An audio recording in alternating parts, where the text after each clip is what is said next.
وما آتاكم الرسول فخذوه وما نهاكم عنه فانتهوا واتقوا الله إن الله شديد العقاب.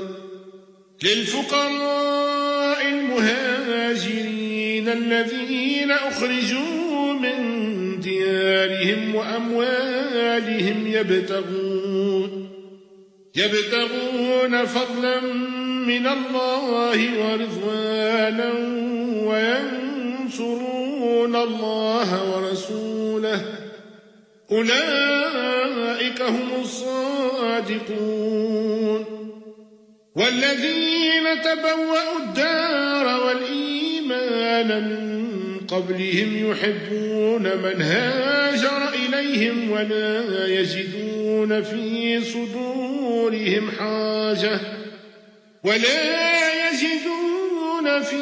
صدورهم حاجة مما أوتوا ويؤثرون على أنفسهم ولو كان بهم خصاصة ومن يوق شح نفسه فأولئك هم المفلحون. والذين جاءوا من بعدهم يقولون ربنا اغفر لنا ولإخواننا الذين سبقونا بالإيمان ولا تجعل في قلوبنا غلا للذين آمنوا ربنا إنك رؤوف رحيم. ألم تر إلى الذين نافقوا يقولون لإخوانهم الذين كفروا من أهل الكتاب لئن أخرجتم لنخرجن معكم ولا نطيع فيكم أحدا أبدا وإن قوتلتم لننصرنكم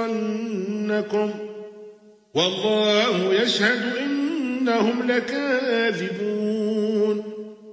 لئن أخرجوا لا يخرجون معهم ولئن قوتلوا لا ينصرونهم ولئن نصروهم ليولن الأدبار ثم لا ينصرون. لأنتم أشد رهبة في صدورهم من الله ذلك بأنهم قوم لا يفقهون. لا يقاتلونكم جميعا إلا في قرى محصنة أو من وراء جدر بأسهم بينهم شديد تحسبهم جميعا وقلوبهم شتى ذلك بأنهم قوم لا يعقلون. كمثل الذين من قبلهم قريبا ذاقوا وبال أمرهم ولهم عذاب أليم. كمثل الشيطان إذ قال للإنسان اكفر فلما كفر قال إني بريء منك إني أخاف الله رب العالمين.